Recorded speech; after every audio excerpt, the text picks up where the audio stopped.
Shalom à tous, que la paix du Seigneur soit avec vous. Nous allons prier. Seigneur, nous voulons que tu conduises ce moment, que ta grâce soit avec nous, que tu continues de nous conduire dans une nouvelle dimension avec toi, au nom de Jésus-Christ de Nazareth. Amen.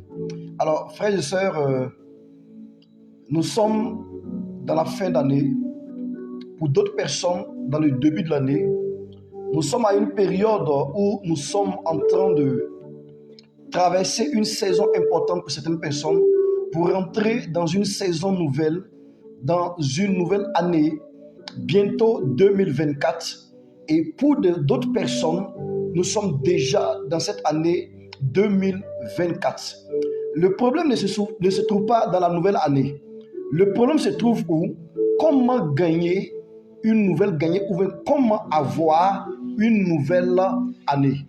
Aujourd'hui, nous faisons l'erreur de nous retrouver chaque fois à des saisons où des hommes ou des femmes, nous nous retrouvons, nous religieux ou nous adorateurs du Dieu très haut, pour dire que nous sommes en train d'adorer le Dieu Tout-Puissant, nous sommes en train d'adorer l'éternel Dieu des armées. Il nous a donné la victoire, il nous donne la victoire et il nous donne une nouvelle année, il nous donne une année de paix, il nous donne une année de grâce, il nous donne une année de paix, il nous donne une année de nouvelles choses, de grâce et d'abondance.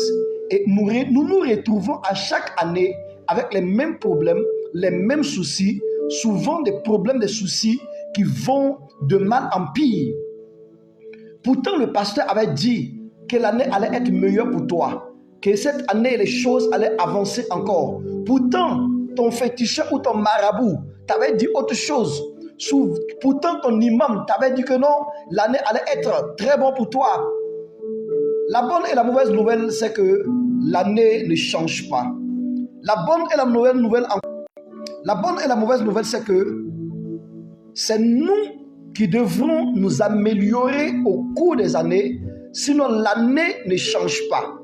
L'année reste toujours la même époque, la même période, dans une nouvelle saison, dans une époque donnée où nous évoluons au cours de ces années.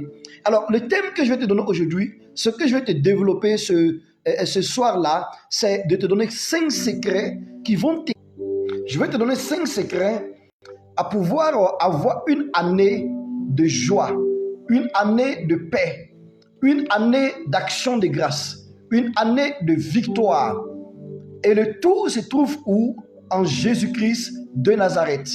Cher ami, que tu sois chrétien, que tu sois musulman, que tu sois bouddhiste, judaïste, je t'invite à te connecter, à suivre ce message, à partager cela à tes amis, pour que cela soit une action de grâce, pour que cela soit un sujet de joie pour tout le monde. Je te partage 5 secrets. Lisons d'abord dans le livre d'Ésaïe 22, le verset 22. Il est écrit là-bas que l'éternel Dieu, le Dieu Tout-Puissant, donne des clés à David. La première clé, c'est pour ouvrir et personne ne peut fermer. La deuxième clé, c'est de fermer et personne ne pourra ouvrir. Ce qui veut dire quoi? Que cette autorité a été octroyée à David dans le but de l'amener à parler et personne ne pourra arrêter son autorité, dans le but de l'amener à proclamer. Et ce qu'il va dire, les décrets qu'il donnera, personne ne pourra contredire ou personne ne pourra arrêter ces décrets et ce qu'il dira arrivera. Mais malheureusement, souvent, nous assistons à des scènes où, dans certains lieux, on voit des gens, des hommes, des femmes qui prient, qui jeûnent, mais malgré leurs prières, malgré les jeûnes de prière, malgré les déclarations prophétiques, les choses n'arrivent pas. Malgré les multiples jeûnes de prière, malgré les multiples moments qui passent dans la présence de l'éternel Dieu, les choses n'arrivent pas comme il le voit souvent dans les visions ou dans les révélations. Je vais te donner 5 secrets ce soir, 5 secrets aujourd'hui qui te donneront de pouvoir triompher, qui te donneront de pouvoir être à la hauteur, qui te donneront de pouvoir t'améliorer au cours des années, à chaque fois que des mois arrivent, que des années arrivent, que tu puisses festoyer, que tu puisses célébrer des victoires en Jésus. Le premier secret, c'est le secret de David qui le permettait de partir de victoire en victoire, de gloire en gloire, de célébration en célébration. Le premier secret, frères et sœurs, c'est de rester dans la présence de Dieu. Rester dans la présence de Dieu. Tu peux être à l'église, tu peux être en train de dormir à l'église, tu peux faire de l'église ta maison, mais tu ne vis pas dans la présence de Dieu. La présence de Dieu, ce n'est pas à parler, c'est une démonstration, c'est quelque chose que tu vis au fond de toi. La présence de Dieu n'est pas seulement une théorie à gauche, à droite, ou une pratique ou des rituels à faire. La présence de Dieu est plus que faire des célébrations ou faire des rites. C'est être conscient d'abord là que Dieu est partout en même temps qu'il est là. Être conscient que ton corps est le temple de l'éternel Dieu. Lorsque David a compris cela, la Bible nous dit dans les livres de Samuel, dans les livres de Chroniques, dans les livres des rois, qu'il allait de victoire en victoire. Et David, allant de victoire en victoire, avait d'abord reçu quoi? Une clé de fermer et personne ne pourra ouvrir, d'ouvrir et personne ne pourra fermer. Aujourd'hui, nous retrouvons le 31 décembre. Nous proclamons, nous déclarons, et rien ne change. L'atmosphère est toujours la même chose. Le réchauffement climatique continue. Le changement climatique aussi continue. Les problèmes continuent. Tu ne t'es jamais arrêté pour te poser la question, mais qu'est-ce qui ne va pas? Est-ce que tu vis la présence de Dieu comme il le faut? Cher ami, est-ce que tu cherches la présence de Dieu? Est-ce que tu cherches à rester dans la présence de Dieu comme il le faut? Ça, c'était le premier secret de David. C'était aussi le secret d'Élie. C'était le secret d'Élisée. C'était le secret, lorsque Moïse a compris cela, c'est fini, sa vie a changé. Son histoire a changé. Lorsque nous repartons, frères et sœurs, dans le livre de Job 38, l'Éternel s'arrête et puis parle au Job. Et il dit que Job, est-ce que depuis que tu existes, est-ce que tu déclares? Est-ce que tu parles? Est-ce que tu appelles les choses à l'existence? Est-ce que tu proclames? Est-ce que tu prophétises sur tes années? Est-ce que tu es conscient de tout ce qui se passe? Job était conscient que l'Éternel Dieu était présent. Job savait que l'Éternel Dieu était présent. Actuellement, tu es en train de te préparer pour prendre des crédits, pour partir faire une fête. Tu es en train de te préparer pour mettre toutes tes économies dans des habillements pour paraître. Mais malgré que dans les paraître, tu n'es pas. Vous voyez le problème que nous avons? Nous paraissons, mais nous refusons d'être la personne qu'il faut. Nous refusons de montrer qui nous sommes au fond de nous-mêmes. Chers amis, ce monde où nous sommes là, ce n'est pas une histoire de concurrence avec un être humain qui est là. Si tu dois te mettre en concurrence, il faut te mettre en concurrence avec tes aïeux ou avec une entité qui a été avec une renommée aussi forte. Mais si tu vas essayer de paraître, pendant que tu n'es pas, tu es en train de pécher. Le deuxième secret, frères et sœurs, pendant que tu es conscient de la présence de Dieu, parce qu'une personne qui est consciente de la présence de Dieu, qui vit dans la présence de Dieu, va passer maintenant au deuxième secret. Pendant que tu es en train de te préparer pour entrer dans une nouvelle année, la nouvelle année n'est pas le 31, n'est pas le premier. La nouvelle année s'acquiert déjà à partir de novembre et en début décembre. Est-ce que tu fais le bilan de tes années? Est-ce que tu fais le bilan de ces décennies, de ces années, de ces 3 ans que tu passes? Est-ce que tu fais le bilan de ce qui t'arrive sur cette terre? Cher ami, est-ce que tu fais le bilan de ce que tu traverses autour? Souvent, nous ne faisons pas de bilan parce que nous n'avons pas de bilan à faire, nous n'avons pas de vision, nous n'avons pas de révélation, nous n'avons pas de projet. Mais écoute, cher ami, tu ne peux pas réussir sur cette terre-là pendant que tu n'as pas de vision. Une personne qui n'a pas de vision n'aura pas de projet, n'aura pas de plan. Et une personne qui n'a pas de plan, qui n'a pas de projet, qui n'a pas de vision, n'aura pas de révélation. La révélation, c'est quoi? C'est l'élément qu'il faut pour donner la vie à la vision, pour la mener à se matérialiser. Qu'est-ce que c'est la vision? La vision, c'est comme ce que nous dit dans la Bible, dans Hébreux 11, à partir du verset 1. C'est le fait de voir l'avenir à partir du présent. C'est le fait de voir déjà un établissement déjà construit dans ton esprit et tu cherches à faire, à avoir son accomplissement à partir de maintenant. Est-ce que tu as une vision? Cher ami, est-ce que tu as une vision? Lorsque tu te forges une vision, en priant, en cherchant la face de l'Éternel Dieu, lui maintenant il viendra dans cette vision-là, te donnera ce qu'il faut et t'amènera à pouvoir atteindre une dimension aussi haute. Mais si tu n'as pas de vision, ou pendant que tu ne te forges pas de vision, pendant que tu ne prends pas la vision, la petite vision que tu as là, pour commencer à prier, pour demander au Seigneur de t'aider à pouvoir réaliser cela, comment Dieu pourra forger ta vision pour te donner une vision d'avenir? Qu'est-ce que c'est encore la vision?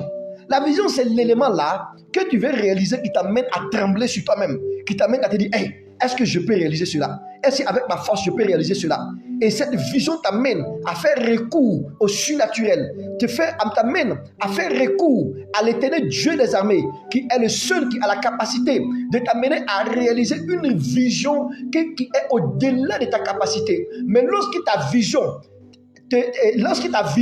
a la capacité, peut te permettre en fait tu peux te permettre de te démerder, de partir en banque, avoir un peu de prêt ou voir 2-3 personnes pour pouvoir la réaliser. Ce n'est plus une vision, ça devient maintenant un projet. La vision réelle t'amène à chercher Dieu.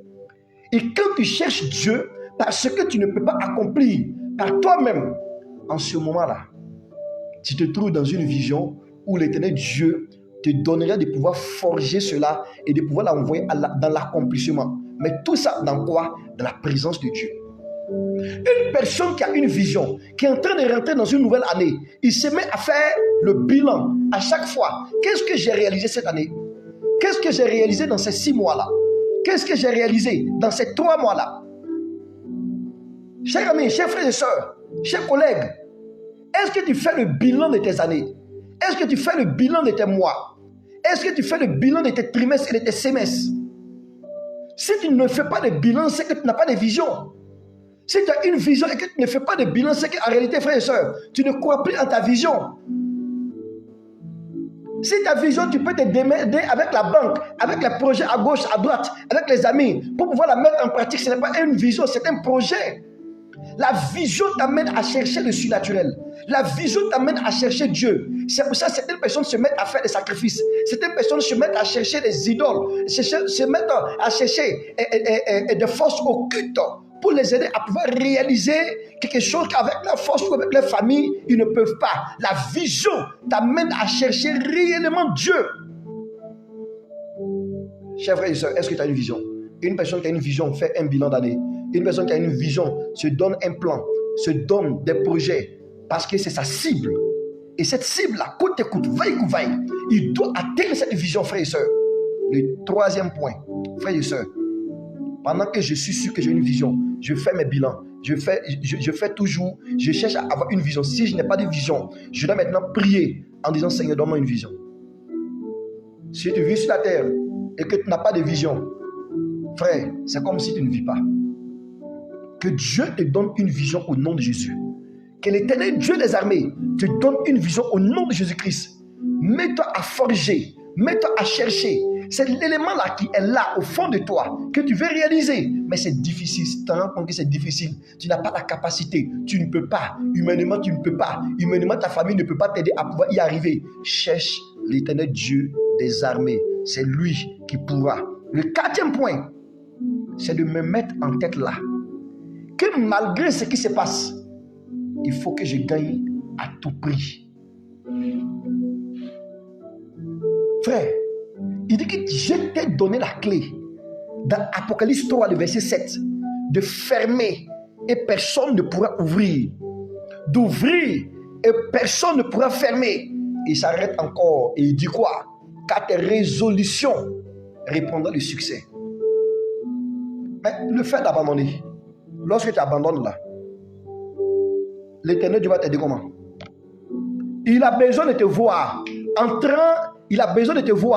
en train de travailler, en train de chercher à forger, en train de chercher à courir toujours dans la même vision. Et pendant que tu es en train de forger, d'essayer de te forger, de mettre en place, de bâtir, et de bâtir l'Éternel Dieu dans la prière, tout en restant dans la vision, tout en révisant ta vision, en voyant qu'est-ce qui va, qu'est-ce qui ne va pas, qu'est-ce qui a marché cette année, qu'est-ce qui n'a pas marché, comment je peux mieux faire, comment je pourrais arriver au but final. Et en restant dans la présence de Dieu, l'Éternel Dieu viendra et mettra en toi la capacité qu'on peut appeler encore la révélation, la provision, l'esprit de vie, l'esprit de réalisation pour t'amener à faire mieux, frère. Au lieu de commencer à chercher à tromper des hommes, au lieu de commencer à chercher à tromper le gars du quartier, le nouveau qui vient d'arriver, à tromper les garçons, au lieu de commencer à chercher, à courir derrière les jeunes filles, faire le programme, le 24 ici avec telle fille, le 26 ici avec telle fille, le 31 ici avec telle fille, au lieu de continuer à chercher les maladies à gauche, à droite, au lieu de continuer de chercher le sida, au lieu de continuer de chercher les problèmes sataniques autour de toi là, essaye de élaborer une vision. Essaye de voir et essaie de mettre dans ta tête que tu dois gagner à tout prix. Si tu tombes malade dans l'affaire du sexe, pendant que le sexe est doux là, c'est pour 2 minutes, tu fais ça actuellement là, c'est bon, le goût là, ça dépasse les minutes qui suivent. Toi-même tu es fatigué, tu n'as pas dit de te reposer. Parce ça te tue à petit feu, tu meurs dans ça là. On va t'enterrer et puis on va prendre tes affaires, se partager. Frère, cherche à avoir une vision. Avec la vision, c'est que le monde ne peut pas te donner, ce que la chair ne peut pas te donner. La vision te donnera d'être au-dessus du système des hommes. Au lieu de te mettre là pour critiquer les gens à gauche, à droite, tu vois, une personne qui passe les gens à critiquer à gauche, à droite, à parler mal des gens à gauche, à droite, c'est une personne qui n'a pas de vision. Une personne qui cesse à faire le bilan de son année, le bilan de sa vie. Il y a des gens ici étonnés de voir qu'ils sont jusqu'à la vingtaine, ils sont jusqu'à la trentaine, ils sont jusqu'à la quarantaine, ils n'ont pas de vision. Leur vision, c'est de critiquer les gens. Critiquer un ministre où ils ont un don interplanétaire de critique. C'est-à-dire qu'ils se promènent partout où ils vont là, c'est de critiquer. C'est eux qui ont des nouvelles de tout le quartier. Mais c'est eux encore qui se promènent partout pour demander de l'argent. Cher ami, le temps est arrivé pour que tu te réveilles. Ce n'est pas le fait de te mettre à l'église pour crier partout. Oh, Dieu va faire. Allons-y, veillons, prions, Dieu va faire. Oui, tu as veillé, tu as prié, Dieu a déjà fait. Rentre dans la danse. Rentre, c'est pas la Bible nous dit dans Jean 5, le verset 17, que Jésus, notre Seigneur, l'Éternel Dieu des armées, le mort et le ressuscité, il faisait quoi? Il partait, il regardait. Qu'est-ce que le Père faisait? Il élaborait sa vision, il révisait sa vision, il voyait qu'est-ce qui était inscrit dans le plan et il venait pour faire quoi? Pour essayer de réaliser la même chose. Frère et soeur, est-ce que tu as une vision? Jésus lui-même a eu une vision et sa vision c'est de partir à la croix pour sauver qui? Toi et moi. Et il est arrivé à la croix. La deuxième vision, c'était de partir dans les enfers. C'est pas un enfer. L'enfer, c'est le lieu d'aller, non retour. Les enfers, c'est le lieu où se trouvait Abraham, le saint d'Abraham. Les gens qui étaient morts dans Matthieu. Tu vas trouver ça dans Matthieu 27 ans. Dans Matthieu 28 ans encore, tu vas trouver cela là-bas. Ils vont parler que non, il est mort, il est parti dans les enfers. Et il a vidé. C'est-à-dire qu'il a pris les saints. Les gens étaient morts avant. C'est-à-dire dans l'Ancien Testament qui croyaient au Messie, qui croyaient au Christ, avant que Jésus n'arrive, il part les prendre. Et depuis ce jour-là, le sein d'Abraham a été fermé. Le purgatoire n'existe pas. Le purgatoire n'a jamais existé, frères et sœurs. Si tu attends de partir braquer, de partir faire les mauvaises choses, pour qu'on puisse partir purifier ton âme est à jamais perdue. Chers frères et sœurs, est-ce que tu as une vision? Est-ce que tu fais le bilan de tes années? Est-ce que tu restes dans la présence de Dieu? Si tu n'as pas de vision, commence à prier. Commence à chercher la face de Dieu. Est-ce que tu as une vision? Partage cette vidéo à tes frères. Partage cette vidéo à tes soeurs. Tu vas comprendre qu'avec cela, quand tu vas arriver encore le dimanche ou le 31 à l'église, pour prier, pour appeler la présence de Dieu, pour appeler le Saint-Esprit, cette grâce-là va venir couvrir, va venir t'envoyer la révélation, va venir t'envoyer la provision. Mais il n'y a pas de provision sans vision. Toi-même, tu attends provision. Il n'y a pas de provision sans vision. Il n'y a pas de révélation, l'esprit de vie, sans un plan déjà établi. Il ne peut pas avoir l'esprit de vie pour venir t'accompagner tant que tu n'es une cible à atteindre. Ta cible à atteindre cette année-là, c'est quoi? Ta cible à atteindre en 2024, 2025, c'est quoi? C'est de courir encore derrière les jeunes. C'est de partir tromper, force grossesse pour avoir l'argent. C'est partir te mettre dans la sorcellerie. C'est pas te mettre dans la rose-croix. C'est pas te mettre dans la franc-maçonnerie. Un temps va arriver. Un temps va arriver. Cette médiocrité-là t'amènera en enfer. Aucune prière, aucun saint, aucun ancêtre ne pourra t'aider. Aucun ne pourra t'aider. Le dernier point, c'est de mettre dans la tête que malgré ce qui doit arriver, je dois gagner à tout prix.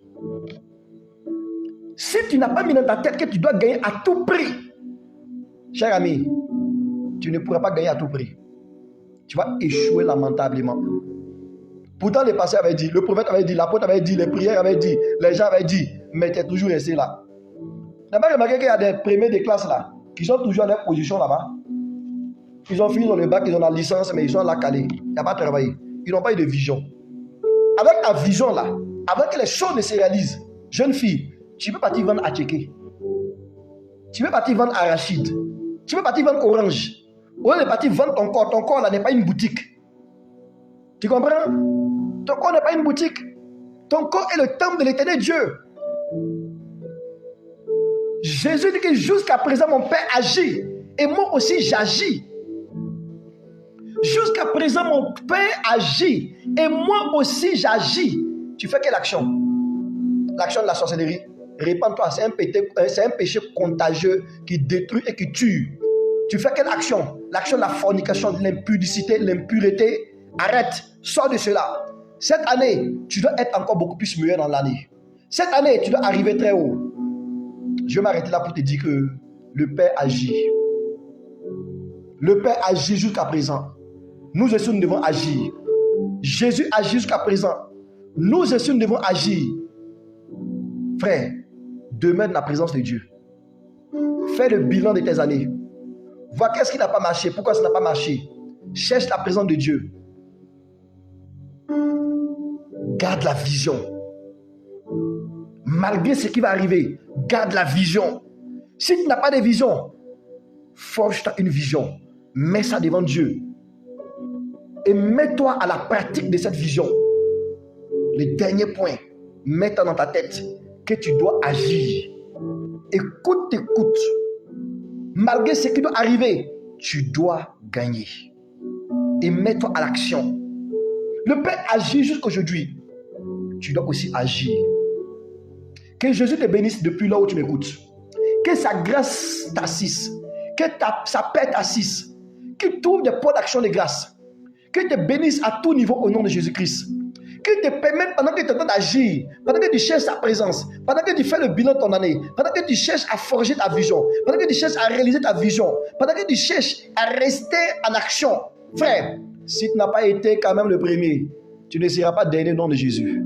Et je déclare que sa grâce t'assiste au nom de Jésus. Ce qui ne t'a pas tué hier ne pourra pas te tuer aujourd'hui. Et la vision te maintiendra en vie jusqu'à la réalisation au nom de Jésus. Je te bénis ainsi au nom de Jésus. Si cette vidéo t'a fait du bien, partage. Que la grâce de Dieu soit avec toi. Que Dieu bénisse ton année. Et à demain pour une nouvelle vidéo. Au nom de Jésus-Christ Nazareth. Amen. Shalom.